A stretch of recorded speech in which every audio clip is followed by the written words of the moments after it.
তুমি আবার কি নতুন খেলা খেলবে ভাই? আপনি খুব তাড়াতাড়ি জানতে পারবেন দাদা।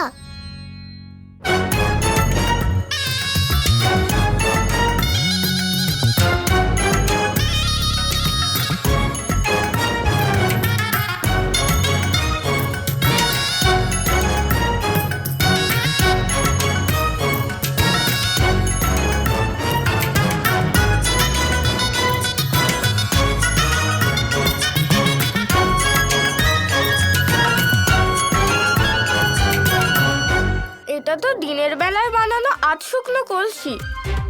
তুমি কি এগুলো শুকোতে এনেছো? দাদা আপনাকে এগুলো ভাঙতে হবে। কি, কলসি ভাঙতে হবে? হ্যাঁ দাদা। এ আবার কেমন খেলা ভাই? তুমি কি চাও যে আমি বকা খাই? আরে দাদা, আপনি কেন এত ভয় পান? এটাকে ভয় বলে না ভাই, সাবধানতা বলে। আমি কেন শুধু শুধু এই কলসিগুলো ভাঙবো? দাদা আপনি আমার থেকে বড়, আমার জন্য এটুকু করতে পারবেন না? ভাই, তুমি আমাকে মায়ের কাছে মার খাওয়াবে। দাদা আপনি মার খাবেন না। সত্যি মার খাবো না আমি? হ্যাঁ সত্যি। আসুন এবারেই কলসিগুলো ভাঙুন।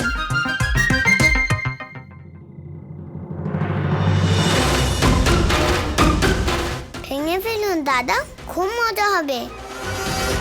ভাঙুন ভাঙুন। আরে ভাঙুন না।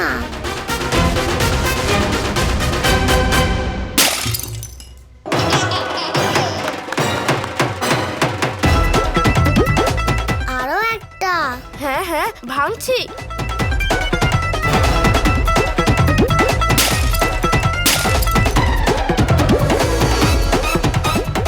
বাহ দাদা, আপনি তো দেখছি খুব সাহসী।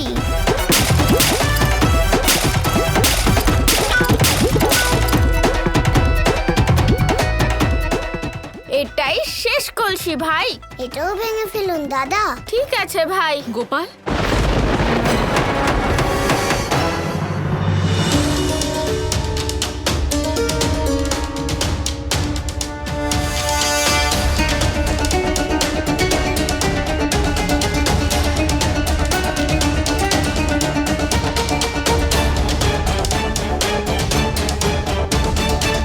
গোপাল, বলরাম, এসব কি হচ্ছে?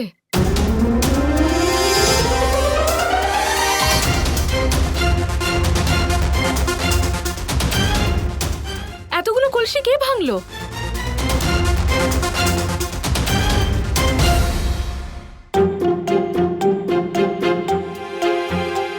ভাই, এবার কি বলবো যশোদা মাকে? তাড়াতাড়ি বলো। আপনি এত ভয় পান কেন দাদা? ভয় তো হবেই ভাই।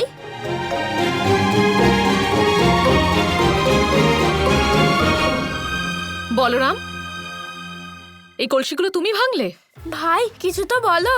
তাহলে সত্যিটা বলে দিন যে আপনি ভেঙেছেন।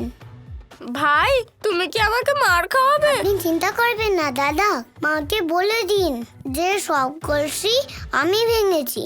কিন্তু এরকম বললে তো তুমি মার খাবে।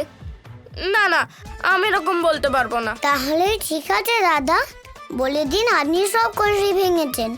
জানি না যে এ তোমার কেমন খেলা ভাই। তোমার জন্য সবসময় আমি বিপদে পড়ি। বলরাম, আমি কিছু জিজ্ঞেস করছি তোমায়। কে ভাঙলো এই কলসিগুলো? বলো। বলে দিন দাদা।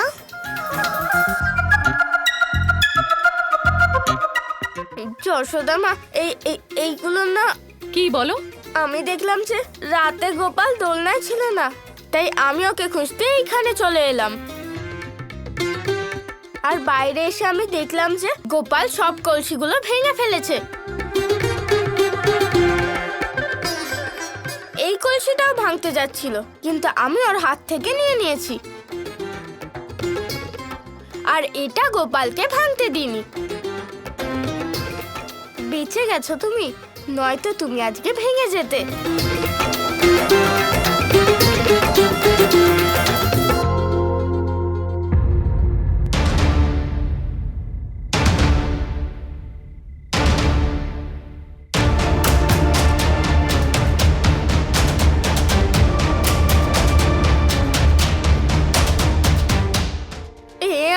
করলাম।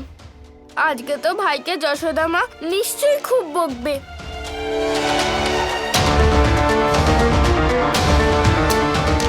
বকা খাওয়ার জন্য তৈরি হয়ে যাও ভাই। একদম নয়, দেখুন আপনি।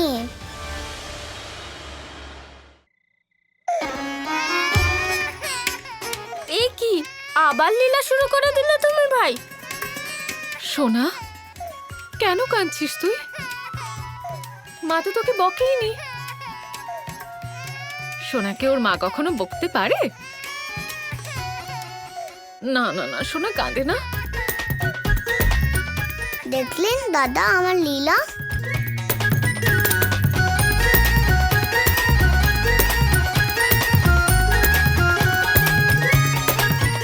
তোর কোনো দোষ নেই সোনা, দোষ তো আমার। আমারই লক্ষ্য রাখা উচিত ছিল। ভুল তো বলরামও করেছে, ও তোমার উপর লক্ষ্য রাখেনি। যাই হোক না কেন, ভুল সবসময় দাদারই হয়। আমার গোপাল তো এখন কত ছোট, ও তো খেলাও করবে আর জিনিসও ভাঙবে। কি দাদা, বলেছিলাম তো আমি যে আমি বকা খাবো না। মা, এ কেমন কথা? ভাই সব কলসি ভেঙে দিল, আর তবুও তুমি ভাইয়ের হয়ে কথা বলছো। আর কালকে যখন সবাই আসবে তখন তুমি তাদের কি বলবে? ভাইকে তো বকে দেওয়াই উচিত। আরে দাদা, আপনি তো দল বদলে ফেললেন, মায়ের দলে চলে এলেন। তো কি করব? তোমার লীলার জন্য সবসময় শুধুমাত্র আমি একাই বিপদে পড়ি। আমি আমার গোপালকে একদম বকবো না। যদি ওরা সবাই এটা জেনে যায় যে এই সমস্ত কলসি গোপাল ভেঙেছে, তাহলে হে নারায়ণ, ওরা সবাই গোপালকে বকবে। ভাইকে দোষী বলাই উচিত মা। আপনি তো রেগে গেলেন দাদা। এটা আমি কিছুতেই হতে দেব না। কেউ আমার গোপালকে বকবে, আমি তা সহ্য করতে পারবো না। আমি এটা কিছুতেই হতে দেব না। আমার গোপাল আমার পৃথিবী নয়, আমার সম্পূর্ণ ব্রহ্মাণ্ড। তুমি তো বলে দিলে যে আমি তো আমার পৃথিবী।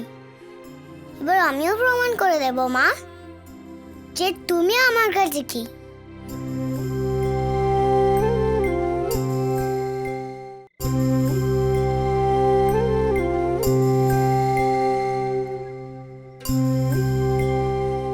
এবার চলো দুজনে, রাত অনেক হয়েছে, ঘুমোবে না? চলো।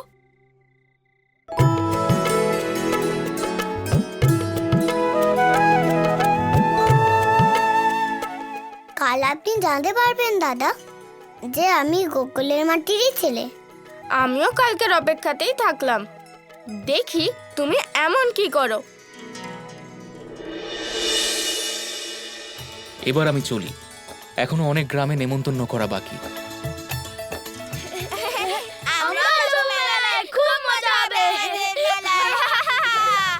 এই কয়েকটা বাচ্চা তো শুধু এই গ্রামেরই।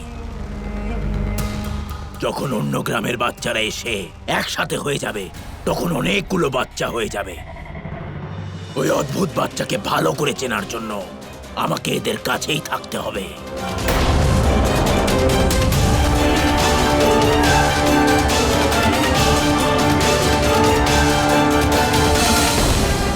এবার আমাকে অনুমতি দিন। বাচ্চারা, এবার সবাই সবার বাড়ি চলে যাও। তুমি এখানে এখনো দাঁড়িয়ে কেন? তুমিও তোমার বাড়ি চলে যাও। তুমি কার সন্তান? তোমার মা বাবা কোথায়? তুমি কি এই গ্রামেই থাকো? প্রধান মশাই, আপনি বাচ্চাটিকে একা ছেড়ে দেবেন না। যদি ওর বাবা মাকে খুঁজে না পাওয়া যায় তাহলে আপনি ওকে আপনার সাথে গোকুল মেলায় অবশ্যই নিয়ে আসবেন। গোকুলের মেলায় সব গ্রামের লোকেরাই আসবে, তো কাউকে না কাউকে আমরা পেয়েই যাব যে এই বাচ্চাটিকে চিনতে পারবে আর তোমাকে তোমার মা বাবার কাছে নিয়ে যাবে। আমি আমার মা বাবার কাছে নয়, আমি শুধু এই পুত্রটির কাছে পৌঁছতে চাই যে মহারাজ কংসর কাল। প্রজদুলাল নন্দলাল, জয় গোপাল জয় গোপাল।